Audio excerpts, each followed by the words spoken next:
Woman who finds a homeless dog on her porch realizes it isn't a dog at all.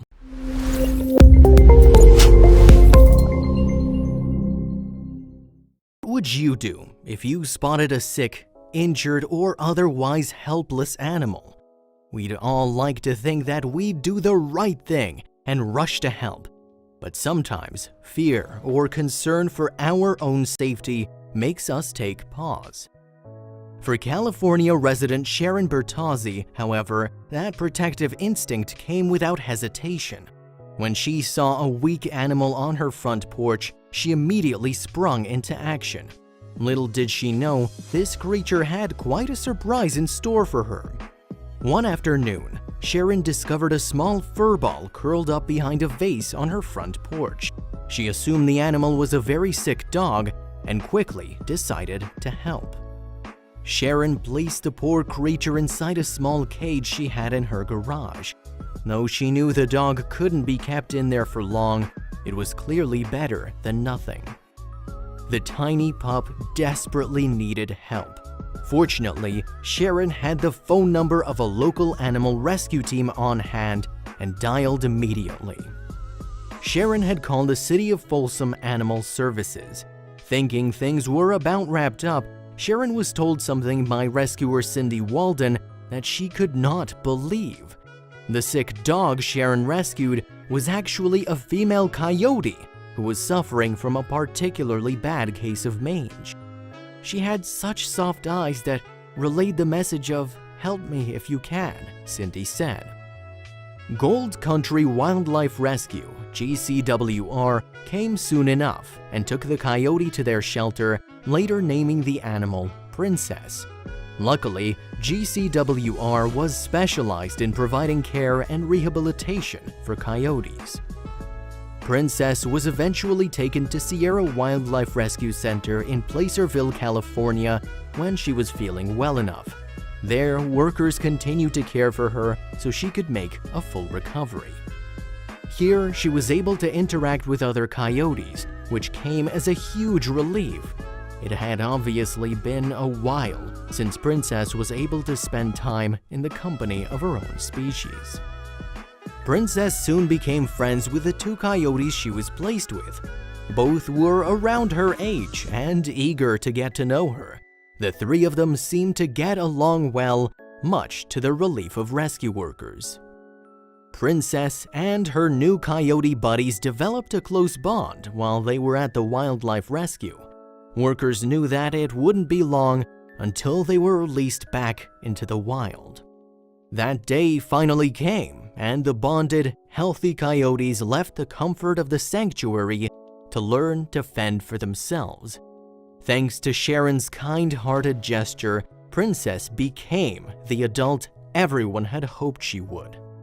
Finding a helpless creature on your doorstep is actually more common than one would suspect.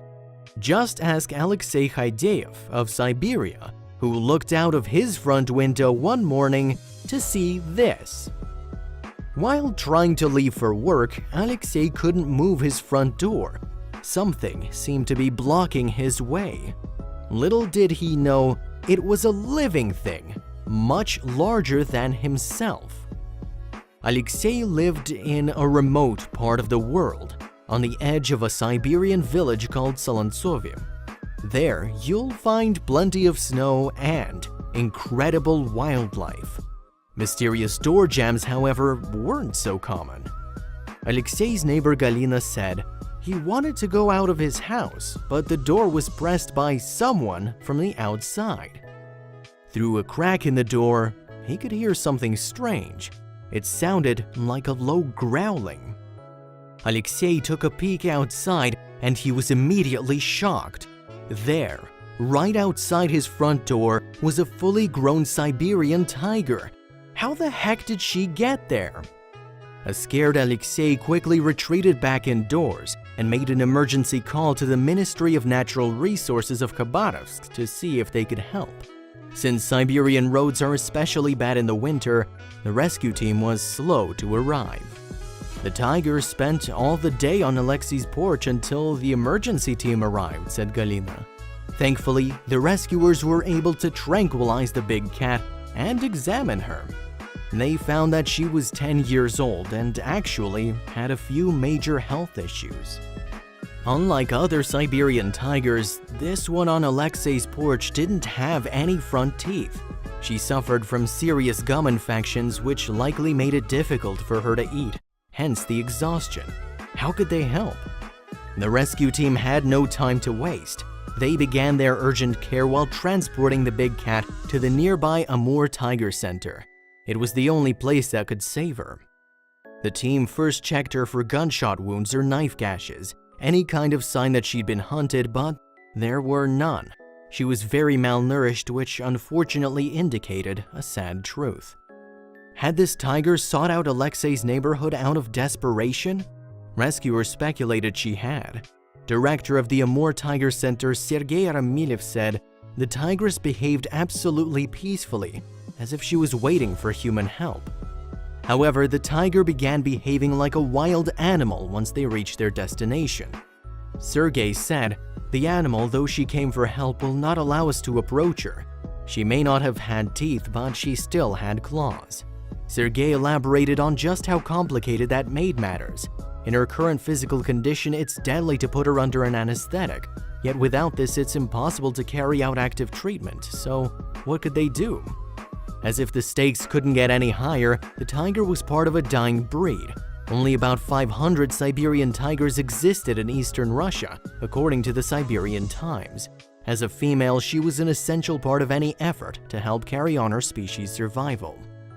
The rescue workers had to resort to desperate measures. Despite the dangers of anesthetics, medics applied sedatives remotely, allowing them to get close to the tiger if need be. And they crossed their fingers. "We really hope the tigress will pick herself up and survive," Sergei said. "For our part, we're doing everything possible." Then, rescue workers witnessed what they thought was a major breakthrough in recovery. They offered the tiger antibiotic-laced mashed meat. Previously, she wasn't able to consume solid food, but now she suddenly decided it was time to attempt to eat meat again. Had she made the ultimate turnaround? Sadly, it wasn't a sustained success, and in early February, the tiger once again stopped eating. She was in a hopeless state, said Viktor Kuzmenko, another executive at the rescue center. There was no fat on her. Age and illness took over, Viktor added sadly. The illness had natural origins, and though veterinarians did everything they could, it just wasn't enough. In the end, it was something she would have to beat on her own. Sadly, on February 10th, just 2 weeks after the weak tiger was found on Alexei's doorstep, the animal couldn't fight any longer, and she passed away at the rescue center. Nothing could have saved her, Viktor said. Since tiger preservation has become a priority worldwide in recent years, the species' numbers have steadily climbed. Still, it's terribly sad that this tiger was unable to survive. It only further proves that we need to do everything we can to save these beautiful animals.